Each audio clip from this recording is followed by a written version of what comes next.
প্রচেষ্টায় এই কর্মসূচি গ্রামীণ মানুষের জীবনমান উন্নয়নের পাশাপাশি একটি আত্মনির্ভর সমৃদ্ধ বিকশিত ভারত ভিত্তিক এবং আরো সুন্দর করবে। আপনারা শুনেছেন, আমার আগের বক্তা বলেছেন যে 60 দিন কাজ বিরতি দেওয়া হবে, সেটা আমরা আমাদের ক্যাবিনেটে সেটাও সিদ্ধান্ত হয়েছে। 1 এপ্রিল থেকে 20 এপ্রিল অর্থাৎ 20 দিন যখন বোরো ধান, রবি এবং অন্যান্য রবি ফসল কাটার সময় হয় তখন সেটা বন্ধ থাকবে।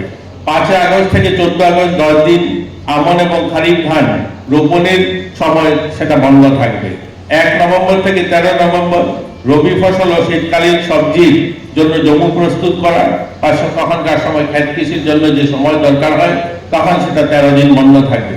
15 ডিসেম্বর থেকে 31 ডিসেম্বর অর্থাৎ 17 দিন সেখানে ধান কাটা এবং শীতকালীন সবজি এবং আলু সেই সমস্ত চাষের জন্য তখন বন্ধ থাকবে। মোট এই 60 দিন কাজ বন্ধ থাকবে। এইরকম প্রথম পর্যায়ে আমরা প্রথম বছরের জন্য সিদ্ধান্ত নেওয়া হয়েছে।